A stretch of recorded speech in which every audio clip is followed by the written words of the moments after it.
नमस्कार, hornbill TV देख रहे हैं आप। मैं हूं आपके साथ विशाल गर्ग। खबरों की शुरुआत करेंगे। मुख्यमंत्री पुष्कर सिंह धामी मंगलवार को परेड ग्राउंड में बाबा बोगनाग की डोली के अयोध्या धाम भ्रमण कार्यक्रम में शामिल हुए, जहां उन्होंने बाबा की पूजा अर्चना कर प्रदेश की खुशहाली की कामना की है। साथ ही सीएम ने डोली को खुद कंधा देकर रवाना किया।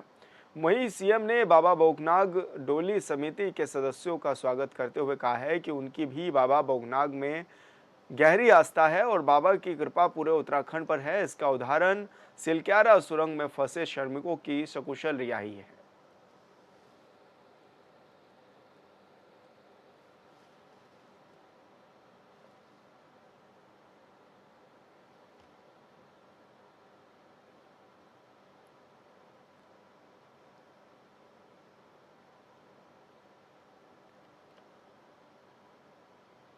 उत्तराखंड में मानसून की दस्तक के बाद पूरे प्रदेश में बारिश का दौर जारी है। वहीं आज और कल प्रदेश के ज्यादातर हिस्सों में एक बार फिर से मौसम विभाग ने भारी बारिश का अलर्ट जारी कर दिया है।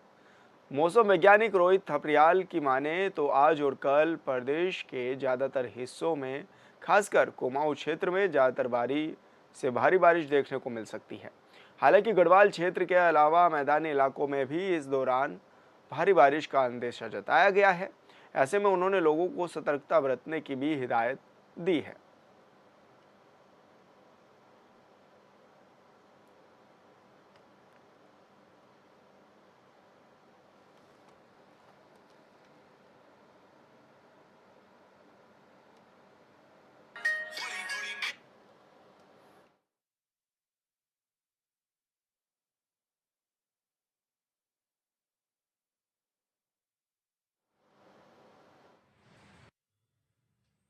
बाद 17-18 में जो है थोड़ी सी एक्टिविटी बढ़ने की संभावना लग रही है। तो इसमें जो है अधिकांश स्थानों पे उत्तराखंड में जो है हल्की से मध्यम वर्षा मिलने की संभावना है।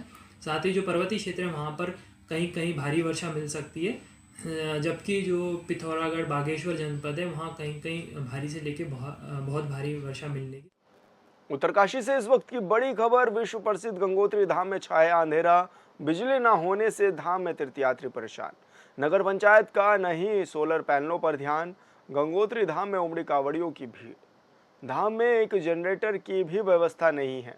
तो बड़ी खबर आपको बता रहे हैं, जहां पर विश्व प्रसिद्ध गंगोत्री धाम में अंधेरा छाया हुआ है और ऐसे में जो तीर्थयात्री बड़ी संख्या में पहुंच रहे हैं, अब उनको परेशानियों का सामना भी करना पड़ रहा है।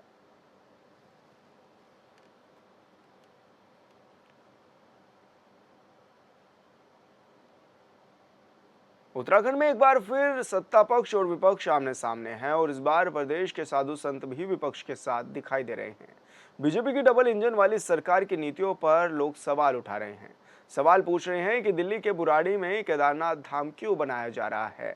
इन सब के बीच जगत गुरु अविमुक्तेश्वरानंद कह रहे हैं कि केदारनाथ से 228 किलो सोना गायब हो गया, उस पर सरकार चुप क्यों है। इस खास रिपोर्ट में देखिए।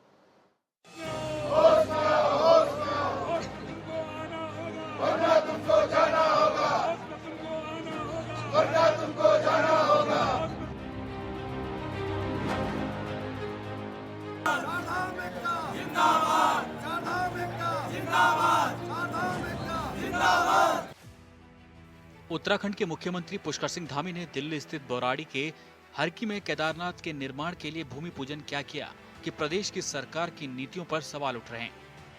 विपक्ष के साथ साथ प्रदेश भर के साधु संतों में भारी नाराजगी है। केदारनाथ के साधु संतों में भी नाराजगी है, जिसमें वे कह रहे हैं कि होश में तुमको आना होगा, नहीं तो जाना होगा। नाराजगी के बीच केदारनाथ में एक वीडियो सामने आया है, जिसमें कहा जा रहा है कि सीएम से मुलाकात के बाद सीएम ने आश्वासन दिया है कि बुराड़ी में केदारनाथ धाम नहीं बनेगा, लेकिन अगर केदारनाथ धाम बना तो यह बर्दाश्त नहीं किया जाएगा। माननीय अध्यक्ष श्री राजकुमार तिवारी जी जो है मुख्यमंत्री से मिले हैं और मुख्यमंत्री जी ने हमें पूरा आश्वासन दिया है श्री केदारनाथ धाम जो बुराड़ी में बनने जा रहा है, ये नाम उन्होंने तत्काल हटा दिया है। यदि रोतेला जी ने जबरदस्ती कर दिया है तो हम लोग कोर्ट भी जा सकते हैं और हम तब तक आंदोलन तोड़ेंगे नहीं जब तक जो है इन्होंने ये जो केदार का स्वरूप है और जो केदारनाथ के नाम से जो मंदिर बुराड़ी में बन रहा है तत्काल उनको ये स्वरूप बंद करना होगा। जो यहाँ का QR कोड नंबर उन्होंने रखा है वो भी उनको बंद करना पड़ेगा। और फिलहाल जो है हम माननीय मुख्यमंत्री जी ने जो हमें आश्वासन दिया है, उनके आश्वासन से हम लोग जो है संतुष्ट हो गए हैं और हम फिलहाल इस आंदोलन को जो है स्थगित कर रहे हैं। और मैं सभी लोगों का आभार व्यक्त करता हूँ। बात सिर्फ साधु संतों तक सीमित नहीं है। अविमुक्तेश्वरानंद ने सरकार की आलोचना करते हुए कहा कि जिस धाम को जगत गुरु आदिगुरु शंकराचार्य ने बनाया, उसके जैसा आप कहीं और कैसे बना सकते हैं। केदारनाथ के मुख्य पुजारी शिव शंकर लिंग ने कहा कि केदारनाथ धाम साक्षात हिमालय में बसा हुआ है, उसका अपना महत्व है। इसके बावजूद दिल्ली में जाकर केदारनाथ मंदिर का शिलान्यास करना धर्म के लिए अहित है। आप केदारनाथ में देखिए 228 किलो सोने का घोटाला हो गया। आप पत्रकार लोग क्यों नहीं उठाते हो? तो जब वहाँ पर घोटाला हो गया तो अब आप दिल्ली में केदारनाथ बना लोगे, वहाँ पर फिर दूसरा घोटाला करोगे। 228 किलो सोना केदारनाथ से गायब कर दिया गया।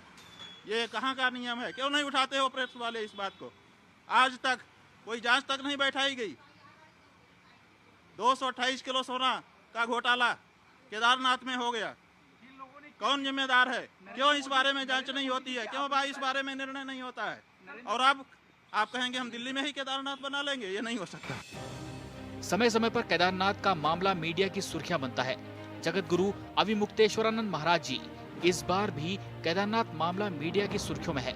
केदारनाथ में सोना गायब हुआ कि नहीं, इसे लेकर जांच की बात कही गई, लेकिन रिपोर्ट में क्या बातें सामने आई, इसे लेकर कई तरह के सस्पेंस हैं।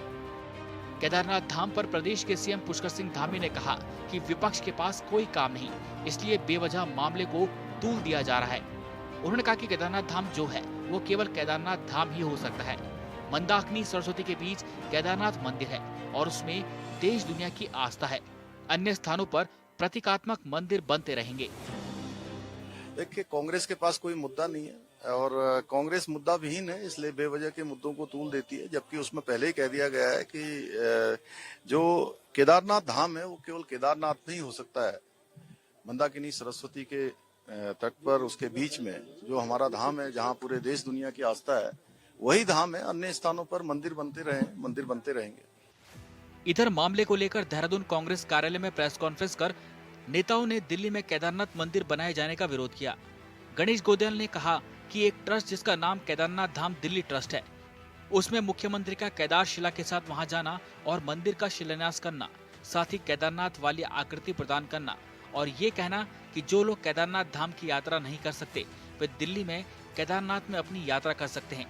यह हमारी धार्मिक मान्यताओं के और उत्तराखंड के वर्तमान से लेकर भविष्य के हितों के साथ खिलवाड़ है। गणेश गोयल ने मुख्यमंत्री से निवेदन करते हुए कहा कि मुख्यमंत्री जो शिला दिल्ली लेकर गए हैं उसे वापस लाना चाहिए और ट्रस्ट का नाम बदला जाए और इस रूप में प्रचलित न किया जाए कि केदारनाथ मंदिर अब दिल्ली बन गया है। स्थापित किया जाना जिसका नाम केदारनाथ धाम दिल्ली ट्रस्ट है और उसमें जाकर माननीय मुख्यमंत्री जी का केदार शिला के साथ वहां पहुंचकर उस मंदिर का शिलान्यास किया जाना और उसकी प्रतिकृति, उसकी आकृति हूबहू केदारनाथ वाली आकृति प्रदान करना और उसको इस रूप में प्रचारित करना कि जो लोग किसी कारण केदारनाथ धाम की यात्रा नहीं कर सकते वो दिल्ली में केदारनाथ मंदिर आकर अपनी यात्रा कर सकते हैं।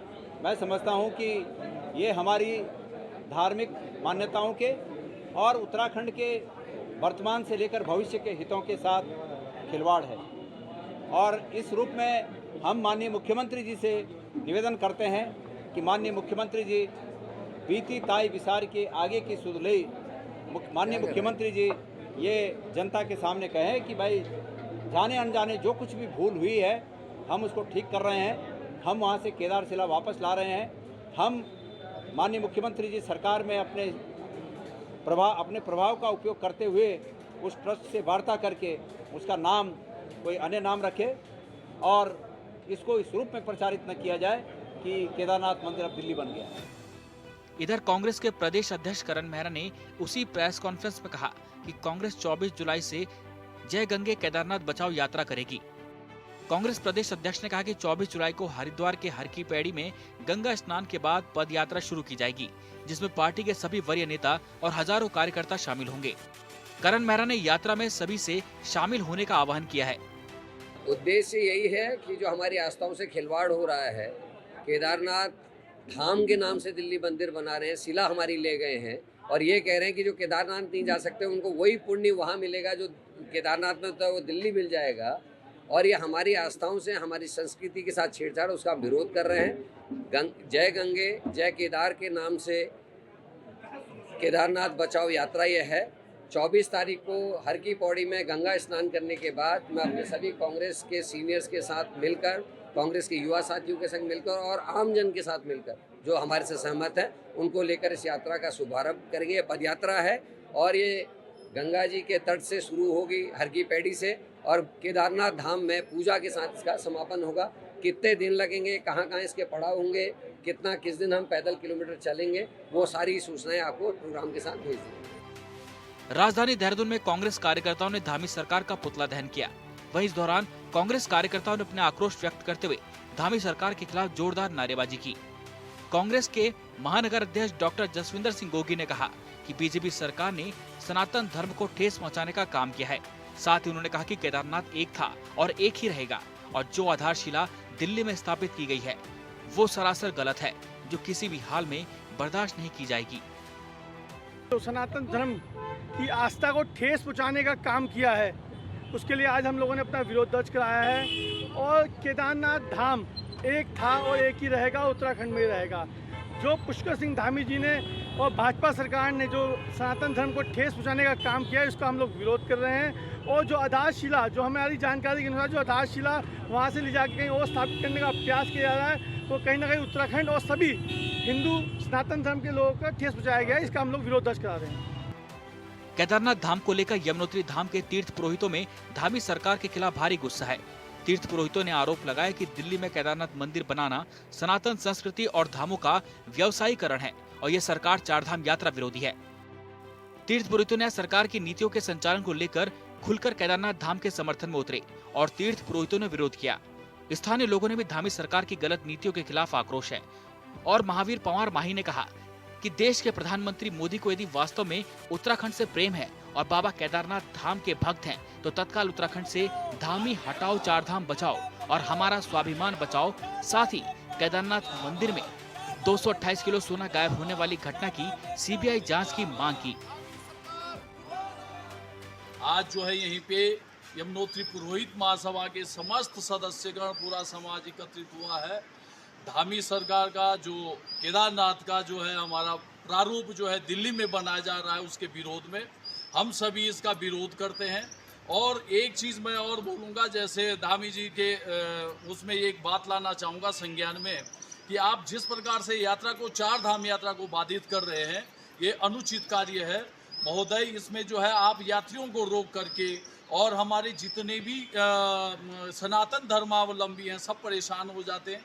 कहाँ तो जो है हज यात्रा के लिए पैकेज दिया जाता है सरकारों के द्वारा और कहाँ सनातनियों को जो है रोका जा रहा है, उनको यात्रा नहीं करनी दी जा रही है। तो ये बहुत बड़ा दुर्भाग्य समझूंगा चार धाम का। और जो चार धाम के साथ सौतेला व्यवहार किया जा रहा है और धामी जी के द्वारा, वो बहुत गलत है, असहनीय है। इसके बाद बहुत बड़ा विरोध होगा। यानी साधु संतों के साथ ही विपक्ष भी इस मामले को लेकर सरकार पर हमलावर है और सरकार कह रही है कि केदारनाथ धाम एक ही है और एक ही रहेगा, लेकिन प्रतीकात्मक मंदिर बनते रहेंगे।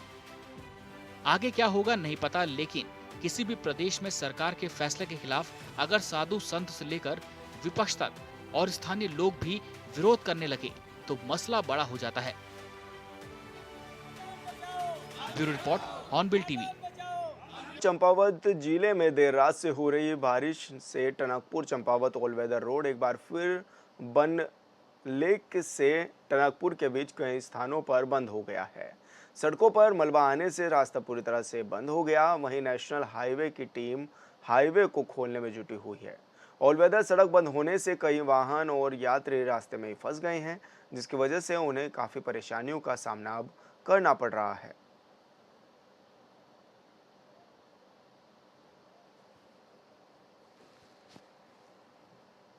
उत्तराखंड के स्वास्थ्य मंत्री डॉक्टर धन सिंह रावत ने मसूरी में उपजिला चिकित्सालय का औचक निरीक्षण किया।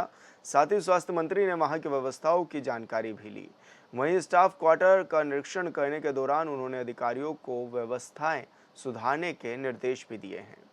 साथ ही अस्पताल में प्रशासन ने स्वास्थ्य मंत्री को अस्पताल में कर्मियों की भी जानकारी दी है, जिस पर उन्होंने जल्द पूरा उन्हें करने का आग्रह भी किया है।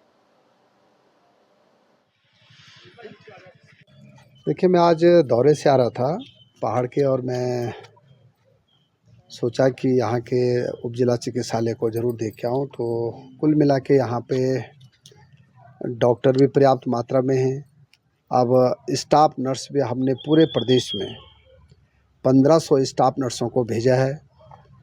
अब टेक्नीशियन भी हमने सभी जगह भेज दिए हैं, और यहाँ पे एक्सरे की मशीन भी है, सीटी स्कैन मशीन भी है, अल्ट्रासाउंड की मशीन भी है, और डेंगू के लिए भी हमने हर जिला चिकित्सालय उप जिला चिकित्सालय में अलग से वार्ड बना दिए हैं, ताकि अगर कोई भी मरीज आएगा तो उनके अलग से व्यवस्था। उत्तराखंड में लोक पर्व हरेला की शुरुआत हो गई है। हरेला उत्तराखंड का लोक पर्व है। ये भगवान शिव को समर्पित है। इस दिन से फसलों की बुआई की जाती है और किसान अच्छी फसल के लिए भोलेनाथ का पूजन करते हैं। हरेला पर्व से ही उत्तराखंड में सावन माह की भी शुरुआत हो जाती है। इस रिपोर्ट में देखिए।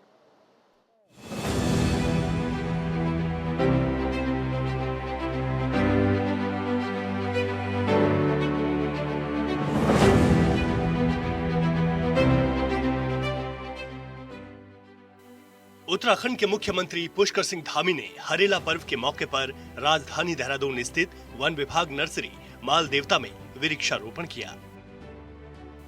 इसके साथ ही सीएम ने पिछले कुछ दिनों पहले जम्मू कश्मीर में शहीद हुए उत्तराखंड के वीर जवानों के नाम और वनाग्नि की घटना के शिकार हुए 6 वन कर्मियों के नाम पर भी पौधे लगाए। सीएम धामी ने कहा कि उन वीर शहीदों के नाम पौधारोपण किया जा रहा है जो देश के लिए न्योछावर होकर वीर गति को प्राप्त हुए हैं। इसके साथ ही प्रदेशवासियों से भी अपील है कि हरेला पर्व के मौके पर ज्यादा से ज्यादा पेड़ लगाएं, ताकि हमारा पर्यावरण स्वच्छ और साफ बना रहे। प्रकृति के पूजन का एक महापर्व है, और इस पर्व पर हमने तय किया है 1 करोड़ से अधिक सभी विभाग हमारे पेड़ और वृक्षों को रोपित करेंगे, पौधों को रोपित करेंगे। और आज पर्व के दिन 50 लाख पौधे पूरे प्रदेश के अंदर आज रोपित किए जाएंगे। और साथ ही आज हमने इस हरेला पर्व की शुरुआत हमारे देवभूमि उत्तराखंड के 5 वीर जो वीर गति को प्राप्त हुए भारत माता की रक्षा के लिए, उनके स्मरण में आज 5 पौधों को रोपित किया गया। और मैं सभी से अपील करता हूं पूरे राज्य के अंदर कि अपने आसपास 5 पौधे जरूर उन 5 हमारे वीर शहीदों के नाम रोपित करें, जिससे कि आने वाले समय में हमारी भावी पीढ़ियां उन सब का स्मरण कर पाए, उनको अपने स्मरण में रख पाए, उनसे प्रेरणा लेकर देश की सेवा कर पाए। हरेला पर्व के मौके पर उत्तराखंड के मुख्यमंत्री पुष्कर सिंह धामी ने बड़ा ऐलान भी किया है। सीएम धामी ने कहा कि विकास के नाम पर जो पेड़ कटते हैं, उसको लेकर भविष्य में अब रोड मैप बनाते हुए, राज्य के अंदर विकास का मॉडल बनाते हुए, इकोलॉजी और इकोनॉमी का सामंजस्य बनाते हुए विकास को आगे बढ़ाने का काम किया जाएगा। अब हम लोगों ने ये तय किया है कि अब राज्य के अंदर हम जो भी विकास का मॉडल बनाएंगे, उसमें इकोलॉजी और इकोनॉमी दोनों ही होंगी, दोनों का बैलेंस करते हुए और दोनों का एक सामंजस्य बनाते हुए हम विकास को आगे बढ़ाएंगे। सीएम धामी ने कहा कि हरेला पर्व पर इस वर्ष प्रदेश में अलग अलग विभागों की तरफ से 1 करोड़ पेड़ लगाने का लक्ष्य रखा गया है। मंगलवार को ही लाखों पेड़ लगाए गए हैं। मुख्यमंत्री ने कहा कि गंगा और यमुना की गोद में बसे उत्तराखंड राज्य को प्रकृति का आशीर्वाद प्राप्त है, लेकिन वर्तमान समय में तमाम प्रश्न लोगों के सामने खड़े हो गए हैं, जिसमें बढ़ती जनसंख्या, जलवायु परिवर्तन शामिल है। ऐसे में सभी का कर्तव्य बनता है कि एकजुट होकर प्रकृति के संरक्षण के लिए अपना योगदान दें। हमारे यहाँ देश ही नहीं बल्कि दुनिया के सभी हिस्सों से लोग आध्यात्मिक, धार्मिक और शुद्ध वातावरण में स्वयं की खोज के लिए यहाँ लोग आते हैं। माँ गंगा यमुना की गोद में बसे हमारे प्रदेश को प्रकृति का परम आशीर्वाद प्राप्त है, लेकिन आज कुछ प्रश्न हमारे सामने खड़े हो गए हैं। बढ़ती जनसंख्या, जलवायु परिवर्तन की स्थिति को देखते हुए हम सबका कर्तव्य बनता है कि प्रकृति के संरक्षण में अपना योगदान किसी न किसी रूप में दें। सीएम धामी ने कहा कि हरेला पर्व के अवसर पर सभी को संकल्प लेने की जरूरत है कि अपनी प्राकृतिक धरोहर का संरक्षण करेंगे।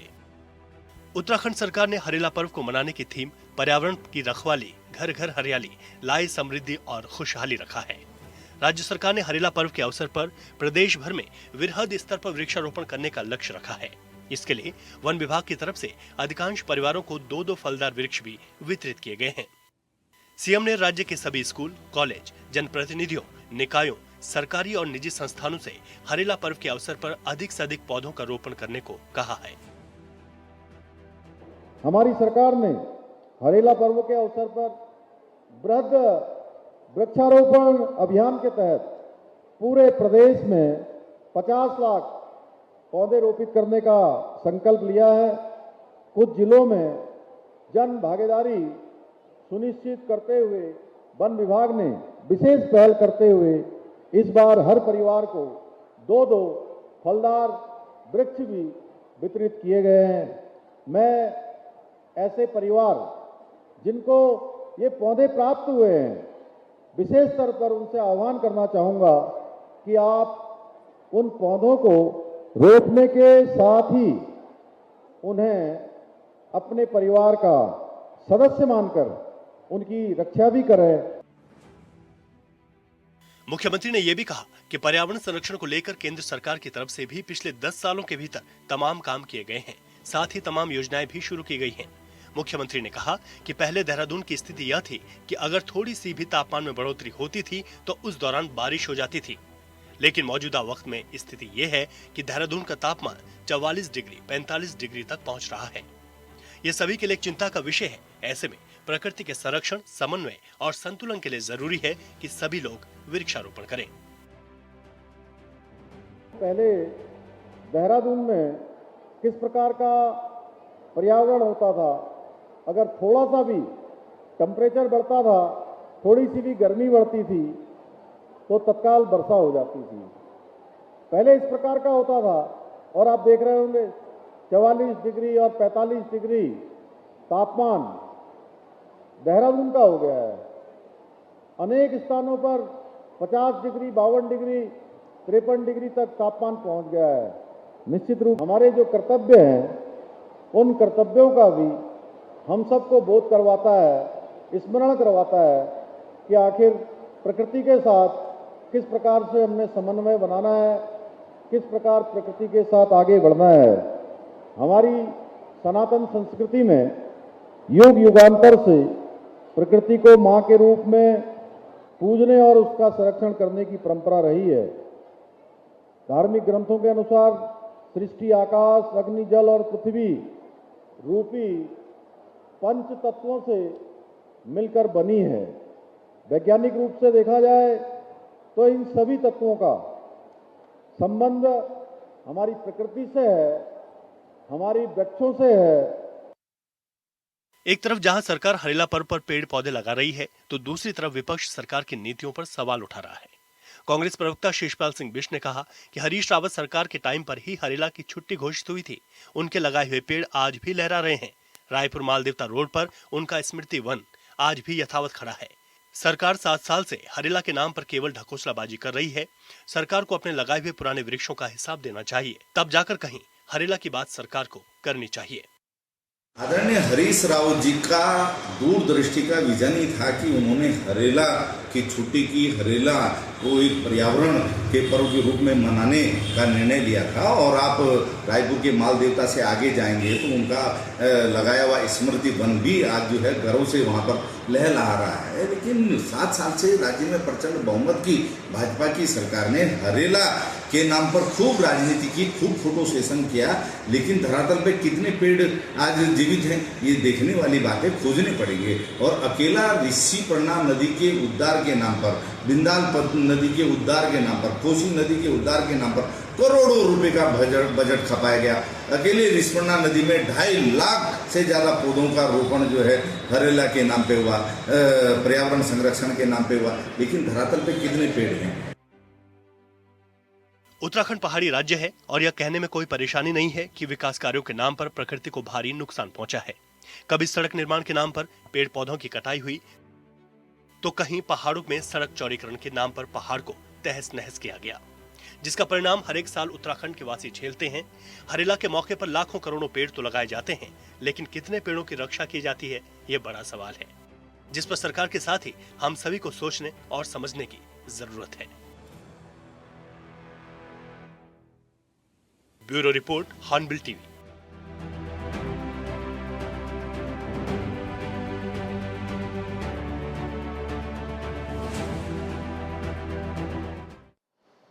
और फिलहाल इस बुलेटिन में इतना ही। आप देखते रहिए हॉर्नबिल टीवी। नमस्कार।